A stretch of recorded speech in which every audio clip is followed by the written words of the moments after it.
हाँ तो दोस्तों एक बार फिर से स्वागत है आपका आपके अपने यूट्यूब चैनल एक ऐसी टेक्निकल क्लासेज में। आज यहाँ पर अप्लाइड मैथमेटिक्स थर्ड का चैप्टर नंबर 5 का पार्ट फर्स्ट देखेंगे। अभी तक हमने आपको चैप्टर नंबर 4.5 तक के सभी क्वेश्चन का सॉल्यूशन दे दिया है और चैप्टर 5 जो है वो उच्च क्रम के रैखिक अवकल समीकरण है। तो इनका हम समीकरण कैसे निकालेंगे, अवकल समीकरण कैसे निकालेंगे, सब कुछ आज आपको हम इस वीडियो के माध्यम से बताएंगे।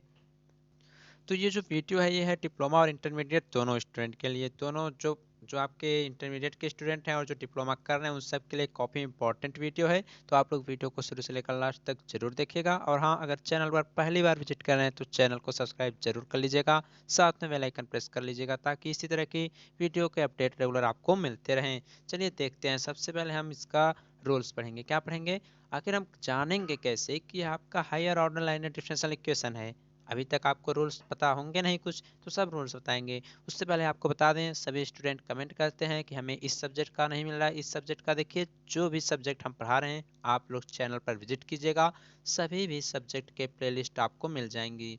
जितने भी सब्जेक्ट आपको इस चैनल पर पढ़ाए जा रहे हैं आप लोग चैनल पर विजिट करके प्लेलिस्ट चेक कीजिएगा। जो भी सब्जेक्ट आपको देखना हो या जो सब्जेक्ट हमने पढ़ाया है अगर आपके सब्जेक्ट से मैच खाता है तो आप लोग उसमें क्या करें, उस प्लेलिस्ट को ओपन करें और सभी वीडियो क्रम से जरूर देख लें। चलिए इसको देखते हैं कि कैसे जानेंगे यह आपका उच्च क्रम का रैखिक अवकल समीकरण है।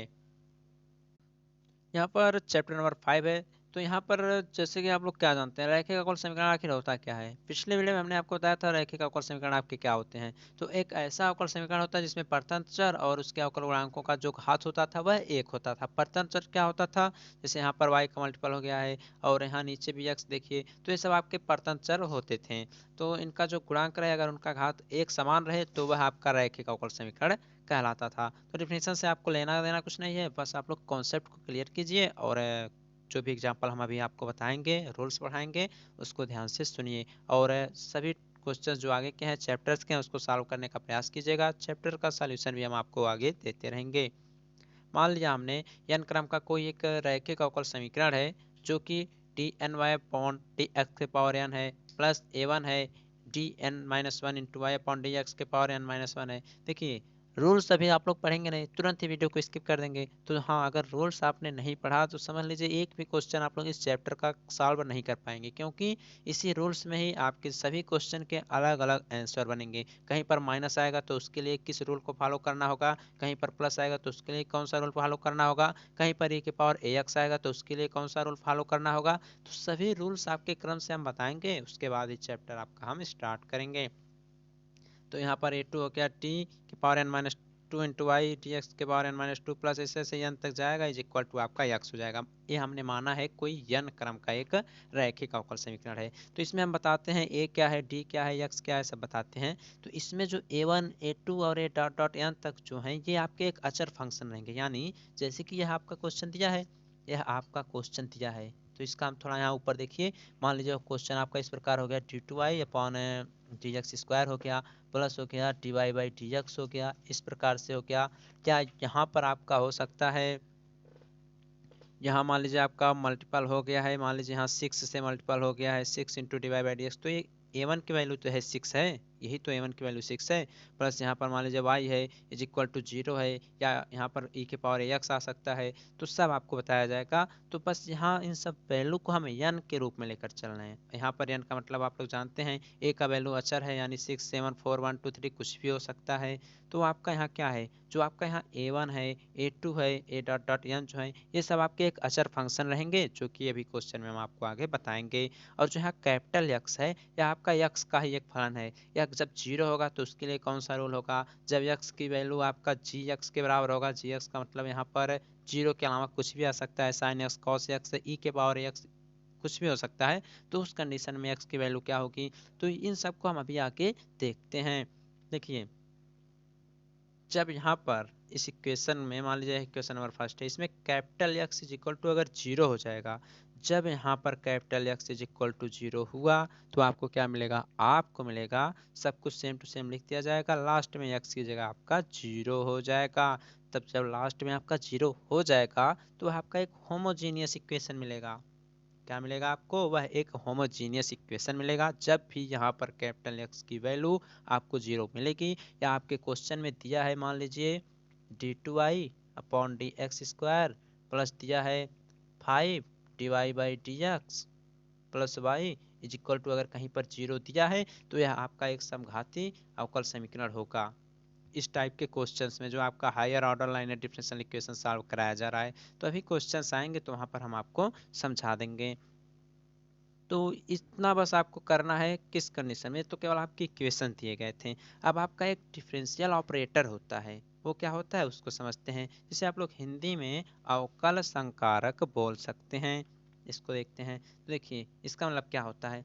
कहीं पर अगर D D x of D दिया है तो इसे कैपिटल डी लिखेंगे। कहीं पर अगर आपको डी बाई डी एक्स मिला है तो इसकी जगह आप लोग हमेशा कैपिटल डी लिखेंगे। जैसे कि अगर मान लीजिए आपके क्वेश्चन में कहीं पर D Y by D X दिया है तो इसे डी वाई लिख देंगे। D two Y by D X two दिया है तो इसे डी स्क्वायर वाई लिखेंगे। ओके, और अगर कहीं पर इस प्रकार से इक्वेशन दिया है D square Y upon D x square plus 3 into D Y by D X plus 5y is equal to 7 दिया है, तो आप लोग इसे कैसे लिखेंगे ऑपरेटर फॉर्म में। इसको आप लोग लिखेंगे, यहाँ पर देखिए D square by D x square की जगह तो आप लोग टी स्क्वायर लिख देंगे, और यहाँ इंटू वाई है तो यहाँ वाई हो जाएगा, तो यहाँ टी स्क्वायर वाई हो जाएगा। इसी प्रकार 3 हो गया इंटू डी वाई हो जाएगा, ठीक ना। यहाँ 3 छूट गया, इसको लिख लीजिएगा 3 डिवाई हो जाएगा, और यहाँ प्लस 5y तो इसको 5y लिख देंगे, और यहाँ बराबर 7 हो जाएगा ना। तो इसको आप लोग क्या लिख सकते हैं, इसको आप लोग लिख सकते हैं, इतना तो आप लोग लिख लेंगे।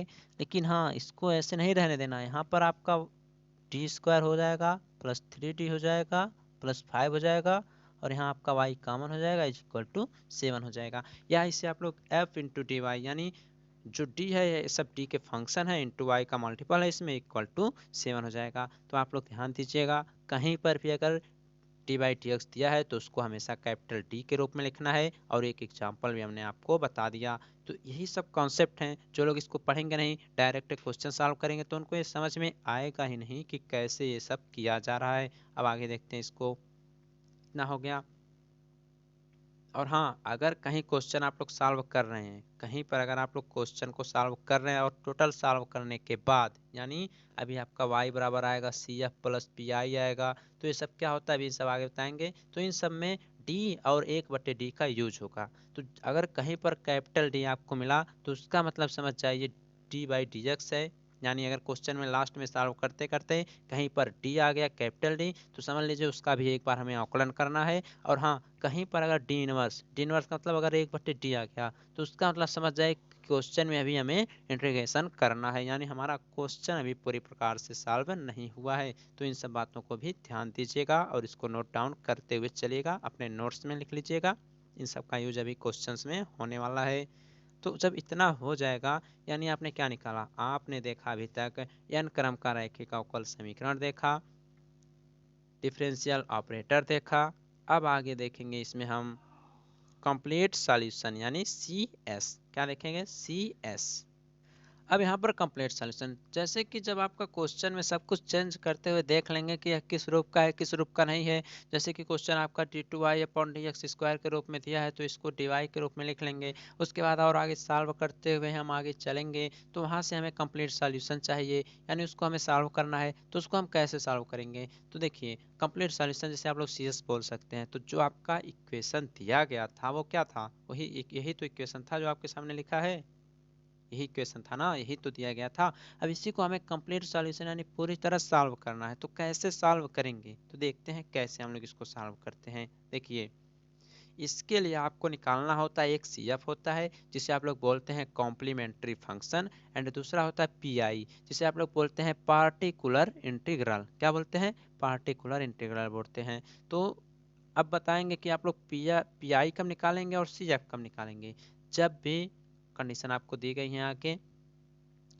अभी बताएंगे क्यों क्यों इस सब कब कब निकाले जाते हैं, पहले इसका पूरा सॉल्यूशन देख लीजिए। तो जो कंप्लीट सॉल्यूशन यानी सी एस होता है, इसको आप लोग स्मॉल वाई से भी रिप्रेजेंट करते हैं, तो इक्वल टू होता है C F plus P I. यानी इक्वेशन में जब हम लोग सी एफ निकाल लेते हैं और प्लस पी आई दोनों को लिख लेते हैं तो हमारा यह कंप्लीट सॉल्यूशन मिल जाता है, यह हमारा पूरा कंप्लीट सॉल्यूशन मिल जाता है। तो y बराबर टोटल हमें C F plus P I मिल जाएगा। अब इतना जब हो जाएगा तो अब देखिए हमें सी एफ किस कंडीशन निकालना है और पी आई किस कंडीशन निकालना है। देखिए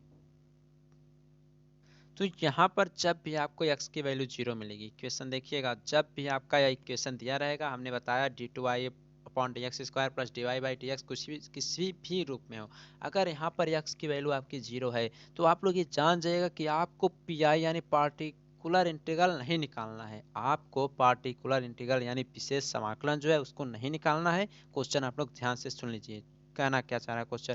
क्वेश्चन यही कह रहा है कि अगर इस इक्वेशन में आपका x की वैल्यू 0 हो जाती है तो आपको पी आई नहीं निकालना है। निकालना है तो मान ली सी एफ, क्या निकालना है, सी एफ यानी कॉम्प्लीमेंट्री फंक्शन यानी पूरक फलन। तो इसको निकालते कैसे हैं तो उसको भी आगे हम बताएंगे। तो आपको समझ में क्या आया, आपको समझ में क्या आया, पीआई का भी कंडीशन आएगा आपके अगले चैप्टर में। हमने देखा है जो 5.1 चैप्टर है इसमें पीआई नहीं निकालना है, किसी भी क्वेश्चन में नहीं निकालना है, हमने पूरा देख लिया है। तो पीआई वाला जो है उसको हम जब अगला चैप्टर स्टार्ट करेंगे यानी 5.2 तब बताएंगे। लेकिन सीएफ कैसे निकालना उसको हम आज ही की वीडियो में बताएंगे और एक एग्जाम्पल भी बताएंगे। आप लोग कोशिश करते रहिए, आप लोगों को कोई भी प्रॉब्लम नहीं होगी। अब देखिए, अब यहाँ पर हमने बता दिया ना कि जो आपका चैप्टर नंबर 5.1 है उसमें पीआई निकालना नहीं है तो केवल सीएफ निकालना है। तो सीएफ निकालने के लिए जो कंडीशंस हैं उसको भी हम जरा थोड़ा एक नज़र उस पर भी डाल देते हैं। देखिए, टू फाइंड कॉम्प्लीमेंट्री फंक्शन यानी सीएफ हमें निकालना है। तो सीएफ देखिए सभी क्वेश्चंस के लिए एक समान ही निकाला जाएगा और इन सब के लिए अलग अलग वैल्यूज आएंगी। तो उसको हम कैसे सॉल्व करेंगे वो सब भी हम आपको इस वीडियो में ही बताएंगे। देखिए, मान लीजिए जो इक्वेशन आपका दिया गया कुछ इस प्रकार दिया गया है और यह इक्वेशन किसका रूप है, यह इक्वेशन जो है यह आपका कौन से रूप का है, देखिए Tn है, क्या है Tn। यह रहा होगा आपका, यह जो इक्वेशन है यह आपका किस रूप में रहा होगा, यह आपका रहा होगा D N Y upon D x के पावर एन, इसी प्रकार तो रहा होगा या किसी भी रूप का रहा होगा, हमने इसको चेंज कर दिया है ऑपरेटर फॉर्म में। तो मान लीजिए यह इक्वेशन आपका है, यह इक्वेशन आपका है। तो यहाँ पर जो x है, जो यहाँ पर आपका x है इसकी जगह हमने क्या माना है 0। और हाँ, यहाँ पर एक प्रॉब्लम हुई है, गलती हुई है, यहाँ dn है, यहाँ पर dn है तो यहाँ d के पावर n-1 होगा और यहाँ पर क्या होगा, यहाँ पर d के पावर n-2 होगा। छूट गया, आप लोग इसको लिख लीजिएगा। ओके, लिख लीजिएगा, छूट गया है। तो क्या करना है, जब x की वैल्यू आपको 0 मिली यानी जो यहाँ पर x है इसकी जगह 0 मिली तो इसको हमने लिख दिया 0। यानी हमें मिला d के power n plus a1 d के power n-1 plus a2 d के power n-2 plus dot dot dot a के n तक और इंटू वाई इक्वल टू, अगर x की जगह हमें 0 मिल गया तो इसको कैसे सॉल्व करेंगे। देखिए, ज्यों ही आपका यह इक्वेशन आ गया यानी आपका क्वेश्चन ज्यों ही इस रूप का आएगा तो उसके बाद हमें करना क्या है उसी को आपको ध्यान देना है। तो इसको ज्यों ही आप लोग 0 के बराबर कर लेंगे तो आपको निकालना रहता है एक ऑक्सिलरी इक्वेशन। तो वो इक्वेशन आप लोग जब क्वेश्चन में ये सब n की वैल्यूज वैल्यूज सब दी रहती हैं, a1 की वैल्यूज भी दी रहती हैं तो आप लोग तुरंत उसको निकाल लेते हैं। लेकिन इस रूप का है तो इसको निकालने के लिए इसका पूरा डेरिवेशन तो बताना ही पड़ेगा। तो डेरिवेशन भी आपको हम बताएंगे। तो देखिए कैसे होगा, इसमें हम मान लेंगे जो y बराबर है, जो y है उसकी जगह हम मान लेंगे सी ई के पावर एम एक्स। यह जो है समीकरण, मान लिया यह समीकरण 2 का एक हल है, हमने यह माना है। ओके, और सब आप ये सब आपको क्वेश्चन में करना नहीं है लेकिन थोड़ा समझना चाहिए आखिर होता कैसे है, यम की वैल्यू आती कैसे है, यम क्या है, वो ऑक्सिलरी इक्वेशन में इसका प्रयोग किया जाता है। अब ऑक्सिलरी इक्वेशन क्या है उसको भी आगे हम बताते हैं। तो ज्यों ही ये हमने माना इसका हमने कर दिया अवकलन, तो D Y by D X हो जाएगा, यहाँ यम सी के पावर एक्स हो जाएगा। फिर एक बार इसका अवकलन किया तो d two Y upon D x square is equal to m square c के पावर एम एक्स हो गया। ओके, इतना हो गया। इसी प्रकार जब इसका हम n बार करेंगे, n बार करेंगे तो क्या मिलेगा, m के पावर n सी ई के पावर एम एक्स मिल जाएगा। ठीक ना, इसका n बार हमने अवकलन किया है और कुछ नहीं किया है। और जब आगे करते हुए चलेंगे फिर n-1 बार करेंगे तो n-1 इंटू आई। देखिए सब करना नहीं, बस आपको समझाने का हम प्रयास कर रहे हैं, किसी भी प्रकार से आप लोगों को समझ में आ जाए। तो यहाँ n की जगह n-1 हो जाएगा और सब वैल्यू उसी प्रकार से रख दी जाएंगी। अब क्या करना है, इक्वेशन आपका यही था तो सबकी वैल्यू भी आपने निकाल लिया है, तो सबकी वैल्यू निकाल लिया है तो इसी में पुट कर लीजिए। यानी इसको आप लोग लिख सकते हैं डी के power n plus a one d के power n-1 plus a two d के power n-2 dot dot dot a one a n into Y is equal to 0। इतना इसको तो लिख सकते हैं, यही तो लिखा गया, इसका ऑपरेटर फॉर्म है।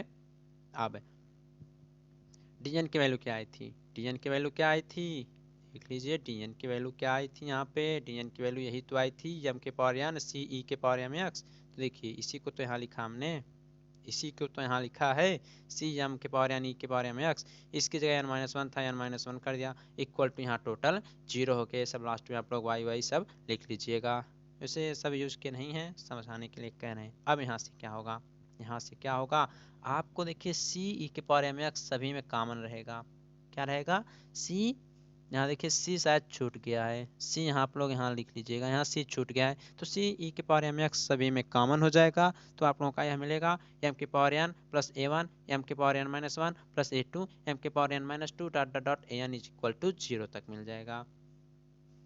इसको उस तरफ ले जाएंगे, जीरो हो जाएगा, तो हमारा इक्वेशन मिलेगा एक एम के power n plus a one m के power n minus one plus dot dot dot a के a n is equal to zero. तो यही जो एम का फॉर्म आया यही आपका ऑक्सिलरी इक्वेशन है। तो इसमें हमने पूरा डेरिवेशन करके बताया तो थोड़ा लॉन्ग हो गया है, लेकिन जब आप लोगों का हम क्वेश्चन बताएंगे तो जब ही आप लोग D plus two D plus three into Y is equal to zero मिलेगा, तुरंत ही इसके बाद हम ऑक्सिलरी इक्वेशन निकालेंगे। यानी कैसे निकालेंगे, ये हमारा जो टी स्क्वायर है तो आपका एम स्क्वायर हो जाएगा प्लस टू एम हो जाएगा plus three is equal to zero हो जाएगा। यानी यहाँ पर जो आपका वाई है, वाई को एकदम हटा देना है, और यही डायरेक्ट जैसे मान लीजिए यहाँ पर है आपका D square plus five T plus three into Y है इक्वल टू जीरो है। तो इसका एक ऑक्सिलरी इक्वेशन जब निकालेंगे वो हमें मिलेगा M square plus five M plus three equal to zero, क्योंकि यहाँ से टोटल जो वाई की वैल्यू थी उन सबको हमने उस तरफ भेज दिया तो वो आपके जीरो के बराबर हो गई। तो इस प्रकार से आपका यह ऑक्सिलरी इक्वेशन आ जाएगा। अब देखिए, तो यहाँ से आपको जैसे कोई इक्वेशन अगर आपको मिला है M square plus five M plus six मिला है, तो इसका कुछ वैल्यू एम की तो आएगी ही आएगी, एम की कुछ वैल्यू आएगी ही आएगी। मान लीजिए वह माइनस में आ गया, मान लीजिए वह प्लस में आ गया, मान लीजिए दोनों वैल्यू सेम आ गई या दोनों वैल्यू अलग अलग आ गई, मान लीजिए वह आपका आ गया समिश्र संख्या के रूप में आ गया। तो हाँ एक बात ध्यान देना है, जितने भी टाइप्स से आपकी एम की वैल्यू आएगी, जितने भी टाइप से आपके एम की वैल्यू आएगी, आंसर उतने ही प्रकार से चेंज होता हुआ चला जाएगा। तो देखिए, अगर यम का मान वास्तविक और असमान आ जाए, यानी यम का मान जो है वास्तविक तथा असमान आ जाए, जैसे यम बराबर आपका M one M two M three सब लोग वास्तविक रहें लेकिन वो सब क्या रहें, असमान रहें, तो कैसे इसको सॉल्व करेंगे। तो वास्तविक और असमान रहेंगे तो उस कंडीशन में हमें जो सी एफ मिलेगा यानी कॉम्प्लीमेंट्री फंक्शन जो हमें मिलेगा वो मिलेगा सी वन ई के पावर एम वन एक्स।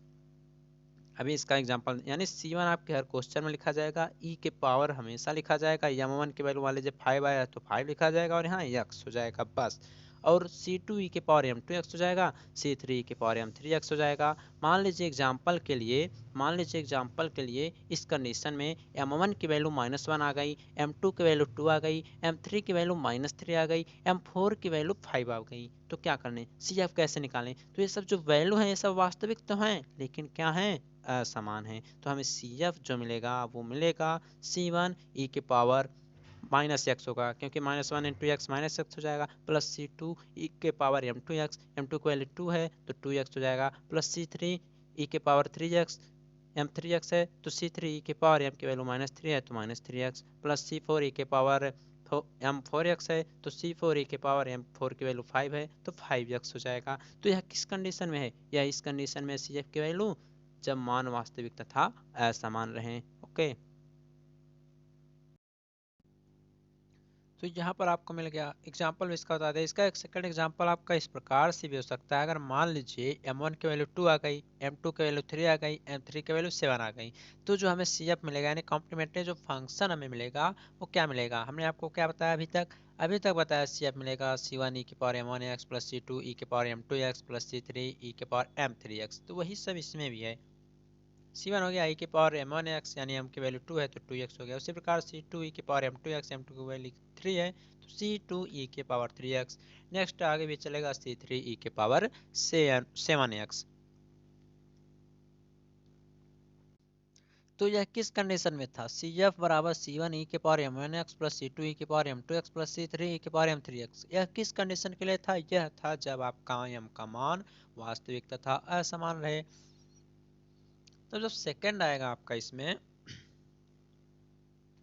यदि m की जो वैल्यू है वो वास्तविक रहे लेकिन सबका समान रहे, यानी m1 बराबर m2 बराबर m3 बराबर m के रहे, तो क्या बनेगा कंडीशन? तो जो हमारा कंडीशन CF आएगा वो रहेगा C1 plus C2x plus C3x square dot dot dot CN x के पावर n-1 इंटू e के पावर mx हो जाएगा। देखते हैं, मान लीजिए कहीं पर m1 बराबर m2 बराबर m ही आ गया तो क्या होगा, CF बराबर C1 plus C2 into e के पावर mx हो जाएगा। कहीं पर इसी प्रकार से m2 m3 हो जाएगा तो 3 तक जाएगा ई के पावर mx हो जाएगा। कहीं पर वैल्यू में 4 आ गया है तो 4 तक जाएगा C1 plus C2x plus C3x square plus C4x cube plus e के पावर mx आ जाएगा। ओके, कहीं पर वैल्यू आ गई, मान लीजिए कहीं पर आपकी वैल्यू आ गई तो आपको कुछ भी नहीं करना है, तनिक सा भी चेंज नहीं करना, जो आपका लास्ट में ई के पावर mx आता था m की वैल्यू वहीं पर पुट कर देना है। जैसे कि m की वैल्यू अगर 3,3 आ गया तो यह आपका क्या है, यह आपका सेम है। तो CF जो मिलेगा वो मिलेगा आपको C1 plus C2x into e के पावर 3x। और हाँ, आपको ये भी समझ में नहीं आ रहा होगा कि यहाँ एक 4 बार C लिखा गया है, यहाँ 2 बार, तो देखिए वो आपके मोल्स पर निर्भर, जो आपके रूट आ रही हैं उस पर निर्भर करेगा। m की वैल्यू 3 आ रही है कि 4 आ रही है, 3 बार आ रही है, जैसे m1 आ गया, m2 आ गया, m3, तो यहाँ m की वैल्यू 3 प्राप्त होंगी 3 बार, तो यहाँ पर C1 C2 C3 होगा। यहाँ पर 2 ही मिला है तो C1 plus C2x into e के पावर m की वैल्यू 3 है तो 3x आपका हो जाएगा। और हाँ, यहाँ पर ऐसा भी कंडीशन आएगा, ये कोई जरूरी नहीं है कि जो m की वैल्यू आई m2 के m3 सबके सेम रहे, इसमें कोई दो वैल्यू भी सेम हो सकती है और एक वैल्यू अलग भी हो सकती है। इस प्रकार से भी आपके क्वेश्चंस में कंडीशंस बनेंगे। तो उस कंडीशन में क्या होगा, जो वैल्यू सेम रहेंगे उसको सेम वाला रूल अप्लाई करेंगे और लास्ट में जो अलग वैल्यू रहेगी उसको जो असमान वाला रूल था उसको अप्लाई करेंगे। तो यहाँ पर दो वैल्यू सेम भी हो सकते हैं और एक वैल्यू अलग भी हो सकती है। तो उस कंडीशन में क्या होगा, जैसे कि देखिए यहाँ पर आपको क्या मिला, यहाँ पर m की दो वैल्यू सेम है एक वैल्यू अलग है, तो सेम वाली जो वैल्यू उसमें सेम वाला रूल अप्लाई होगा, यानी C1 हो जाएगा प्लस C2x हो जाएगा इंटू ई के पावर 2x हो जाएगा, क्योंकि सेम वाली वैल्यू जो थी m की वह 2 थी।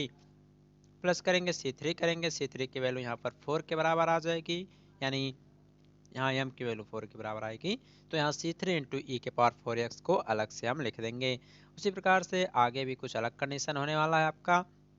अगर m की वैल्यू -2 और 3 आ गया तो क्या होगा, तो होगा नहीं, कुछ भी नहीं होगा, जैसे पहले होता था वही अब भी होगा, यानी दो बार सेम वाला रूल अप्लाई करेंगे और दो बार अलग अलग सेम वाला रूल अप्लाई करेंगे, यानी यहाँ C1 plus C2x into e के पावर -2x हो जाएगा plus C3 plus C4x into e के पावर 3x हो जाएगा। और हाँ, एक बात और आप लोग ये ध्यान दीजिएगा, जहाँ पे आपका C2 समाप्त होता है उसके बाद जब आप लोग अगला टर्न स्टार्ट करेंगे तुरंत C3 से स्टार्ट होगा, C2 पे समाप्त हुआ तुरंत C3 पे स्टार्ट हुआ। अब यहाँ पर आप लोग कहेंगे यहाँ C3x स्क्वायर होना चाहिए और यहाँ x क्यूब होना चाहिए था, नहीं होना चाहिए था। क्यों नहीं होना चाहिए था, क्योंकि ये दो वैल्यू अलग थी, इसलिए। एक कंडीशन ये भी हो सकता है कि सभी वैल्यू सेम आ जाएं, जैसे कि CF निकालना है तो 7 है, मान लीजिए m की वैल्यू तो सेम ही है, यानी C1 plus C2x plus 3x square into e के पावर 7x हो जाएगा। सेम टू सेम इसका भी आंसर आ जाएगा। तो दो टाइप्स पढ़ा आपने, यह वास्तविक तथा समान है और दूसरा वास्तविक तथा असमान पढ़ा था आपने पहले। अब तीसरा रूल ये भी आता है कि आपका कभी कभी जो श्रीधराचार्य रूल होता है उस टाइप से भी m की वैल्यू आएंगी, जैसे मान लीजिए 2 आ जाएगा प्लस माइनस यहाँ i आ जाएगा या कुछ भी आ सकता है। तो उस कंडीशन में क्या क्या होना है, तो उस कंडीशन में क्या होगा उसको भी देखते हैं। तो इस कंडीशन में मान लीजिए m की वैल्यू जो आई है वह मान लीजिए अल्फा प्लस माइनस आई बीटा आया है, आई बीटा आया है, तो क्या होगा, CF की वैल्यू जो मिलेगी वो हमें मिलेगी e के पावर अल्फा एक्स, यानी अल्फा की यहाँ कुछ वैल्यू रहेगी, मान लीजिए 5 रहेगी, प्लस माइनस आई रहेगा, यहाँ बीटा की वैल्यू कुछ और रहेगी, मान लीजिए 6 रहेगा। तो ये सब अभी हम आपको अभी जब क्वेश्चन सॉल्व होगा आपका अगली वीडियोज में तो उसमें बताएंगे। मान लीजिए अल्फा प्लस माइनस आई बीटा है तो ई के पावर अल्फा एक्स हो जाएगा, यहाँ C1 यहाँ कॉस बीटा हो जाएगा प्लस C2 यहाँ साइन बीटा हो जाएगा, यानी बीटा की जो वैल्यू वही सब इसमें रखना पड़ेगा। एग्जाम्पल के तौर पर मान लीजिए अगर m की वैल्यू आ गई है 2 प्लस माइनस 3i तो क्या होगा, CF बराबर ई के पावर अल्फा की वैल्यू यहाँ कंपेयर करेंगे तो 1 है, सॉरी 2 है, तो यहाँ ई के पावर 2x हो जाएगा। कोष्टक में C1 cos बीटा एक्स है तो C1 cos beta x, beta x है तो यहाँ पर आपका C1 cos यहाँ 3x होगा और यहाँ C2 sin यहाँ 3x होगा, इसको आप लोग थोड़ा सही कर लीजिएगा। ओके, अगर मान लीजिए यम का मान दो समित संख्या का जोड़ा आ जाए, यानी अलग अलग समित संख्या आ जाए, कहीं पर अगर 5 प्लस माइनस से कुछ आ जाए और यहाँ कहीं पर 7 प्लस माइनस कुछ आ जाए, तो उस कंडीशन में क्या होगा। जैसे कि यहाँ एग्जांपल के तौर पर हमने मान लिया है, आया है जो वैल्यू समित संख्या का वो आया है अल्फा प्लस माइनस आई बीटा, और यहाँ पर आ गया गामा प्लस माइनस आई साइन आ गया है। तो इस कंडीशन में क्या होगा, सी एफ जो आपका इस कंडीशन में आएगा वो आएगा ई के पावर अल्फा एक्स, पहले वाला पहली तरह लिख लिया जाएगा जो आपका यहाँ लिखा गया था। प्लस साई वाला है तो उसको भी बस जहाँ अल्फा है वहाँ साई कर देंगे, और जहाँ बीटा सॉरी जहाँ अल्फा है वहाँ गामा करेंगे, और जहाँ बीटा है वहाँ साई कर देंगे, और सब आपका आगे वही प्रोसेस रहेगा। एग्जाम्पल के तौर पर अगर मान लीजिए कहीं पर एम की वैल्यू अलग अलग आ गई और दो वैल्यूज आ गई, जैसे कि 2 प्लस माइनस थ्री आ गया, 3 प्लस माइनस फोर आई आ गया, तो सी एफ क्या मिलेगा, सी एफ आपका क्या मिलेगा, ई के पावर 2x हो जाएगा कोष्टक में सी वन कॉस, यहाँ 3x हो जाएगा, सी टू साइन 3x हो जाएगा। सेकंड के लिए यहाँ अल्फा या जो भी साइन या गामा जो माना है, तो ई के पावर यहाँ 3x हो जाएगा, और value C three cos 4x है क्योंकि यहाँ पर साइन की वैल्यू 4 है, और यहाँ सी फोर साइन 4x है। तो अभी जब क्वेश्चन आपको सॉल्व कराएंगे तो आपको समझ में आने लगेगा। ये तो बस केवल हमने मूल्स जो है उसको निकाला है, रूट्स जो है उसको निकाला यहाँ पर। अगर मान लीजिए कहीं पर यम की दोनों वैल्यू सेम आ गई तो क्या होगा, यम की समित संख्या फॉर्म में अगर दोनों वैल्यू सेम आ जा रही हैं तो क्या होगा, देखिए क्या होगा। तो e के पावर यहाँ 2x हो जाएगा, यहाँ क्या क्या करना रहेगा, यहाँ c1 plus C two X रहेगा इंटू कॉस 3x हो जाएगा, क्या हो जाएगा cos 3x, क्योंकि यहाँ पर अल्फा की वैल्यू 2 है, बीटा की वैल्यू 3 है और दोनों सेम है। तो इसमें इस कंडीशन में क्या होगा, e के पावर 2x यानी e के पावर जो अल्फा एक्स है उसको बाहर आपका कॉमन ले लिया जाएगा। ओके, अंदर जो है फर्स्ट सेकंड फर्स्ट के लिए c1 plus C two x हो जाएगा इंटू कॉस होता है, और यहाँ बीटा 3 है तो 3x हो जाएगा, प्लस वही काम आगे भी c3 करेंगे प्लस c4x होगा, और यहाँ साइन 3x हो जाएगा। तो ये सब आपके रूल्स थे जिसे हमने आपको समझा दिया, इन सबको आप लोग कहीं पर नोट डाउन कर लीजिएगा, तभी आपको सब कुछ समझ में आएगा, और इन्हीं सब रूल्स के आधार पर ही आपके क्वेश्चंस के आंसर आएंगे। आइए अब एक एग्जांपल देख लेते हैं और आज की वीडियो को वहीं पर समाप्त करेंगे हम। जैसे कि क्वेश्चन आपका दिया है T cube Y upon T X cube plus 6 D two Y upon T X square plus 11 into D Y by T X plus 6 Y is equal to 0। तो सबसे पहले आपको हमने ध्यान देने के लिए यही कहा था कि x की वैल्यू को आपको देखना है वह 0 है या e के पावर x है, या वह आपका साइन x या जो भी त्रिकोणमितीय फंक्शन है उस रूप का है। तो यहाँ पर क्या है, यहाँ पर आपका 0 है, तो ज्यों ही आप लोग 0 देखिएगा इसका मतलब समझ जाइए कि आपको पार्टिकुलर इंटीग्रल नहीं निकालना है, यानी इससे मिल गया आपको छुटकारा, यानी इसकी वैल्यू हो गई आपकी 0। निकालना है आपको सी एफ, जो कि हमने आज पूरा आपको पूरा बताया किस प्रकार से आप लोग सी एफ निकालेंगे। देखिए सबसे पहले इसे आप लोग ऑपरेटर फॉर्म में लिखेंगे, यानी हमने ये भी बताया कि अगर कहीं पर डी बाई डी एक्स रहे तो उसको हमेशा कैपिटल डी लिखेंगे, स्क्वायर के फॉर्म में रहे तो डी स्क्वायर लिखा जाएगा, और इंटू यहाँ लास्ट में वाई होता है, बताया था ना। देखिए इसको जब चेंज करेंगे तो यहाँ मिलेगा आपको डी क्यूब, यहाँ मिलेगा 6d² यहाँ मिलेगा 11d, और यहाँ बचेगा 6, और लास्ट में आपका हो जाएगा y इक्वल टू क्या हो जाएगा आपका 0 हो जाएगा। अब इसके बाद हमने आगे बताया था ऑक्सिलरी इक्वेशन निकालेंगे, यानी इसका सहायक समीकरण निकालते हैं। तो वो भी हमने आपको बताया था, यम के पावर में कुछ वैल्यू आई थी, वाई सी के पावर सब जाकर 0 हो गया था, यानी यहाँ से मिलेगा डी की जगह आपका यम होता है तो यम क्यूब हो जाएगा, यहाँ 6 यम स्क्वायर हो जाएगा, यहाँ 11 यम हो जाएगा, यहाँ 6 हो जाएगा इक्वल टू 0 हो जाएगा। बताया था ना, एकदम बताया था, पीछे आप लोग कॉन्सेप्ट अभी पढ़े ही हैं, देख लीजिए ऊपर ही तो पढ़ाया था अभी। इसके बाद रूल्स में आपका ये होता था कि आपको एम की वैल्यू निकालना रहता था, तो ये सब आप लोग कर लीजिएगा, कैसे कैसे गुणनखंड करने तो आपको आता ही होगा। तो देखिए इसको करते करते हम जाएंगे तो क्या मिलेगा, चंद बस किए हैं किसी भी प्रकार से आप लोग एम की वैल्यू निकाल लीजिए। अरे यार आपको तो आता ही होगा गुणनखंड करने, कर लीजिएगा, किया तो गया है सामने देख लीजिए। देखिए तो हमें मिलेगा यहाँ पर M plus one M square plus 5 M plus 6 मिल गया बराबर 0। अब देखिए एम प्लस वन मिल गया, अब इसका गुणनखंड एक बार और करना पड़ेगा क्योंकि M square plus 5 M plus 6 है, इसका एक बार और गुणनखंड करना होगा। तो इसका हमें मिलेगा एम प्लस टू और M plus three, M plus two और एम प्लस थ्री मिल जाएगा। तो यहाँ पर देखिए लिख दिया हमने, बराबर क्या है आपका 0 है। अब यहाँ से m की वैल्यू निकालना है, तो एक बार -1 मिला, एक बार -2 मिला और एक बार -3 मिला। तो यह कैसे मोल्स हैं? आपको हमने बताया वास्तविक तो हैं, लेकिन क्या है, समान है? नहीं समान है, यानी ये भिन्न भिन्न है, यानी ये असमान है। तो इस कंडीशन में हमने बताया था जो CF होता है, जो CF होता है वो क्या होता है, C1e⁻m1x होता है, C2e⁻m2x होता है, C3e⁻m3x होगा। अगर और वैल्यू होता तो C4e⁻m4x होता। तो यहाँ 3 तक ही हैं तो 3 तक ही लिखा। तो CF बराबर हमें मिल गया C1e⁻m1 की वैल्यू -1 है तो -x हो गया, प्लस C2e⁻−2x हो जाएगा, प्लस C3e⁻m3x है तो m3 की वैल्यू -3 है, तो यहाँ पर आपका -3x हो गया। इस प्रकार से y बराबर CF प्लस PI होता है, तो PI की वैल्यू 0 हो गई, तो y बराबर CF हो जाएगा। तो CF की वैल्यू यहाँ पर हमने लिख दिया। तो गाइस इस प्रकार से आज हमने आपको चैप्टर नंबर 5 का कुछ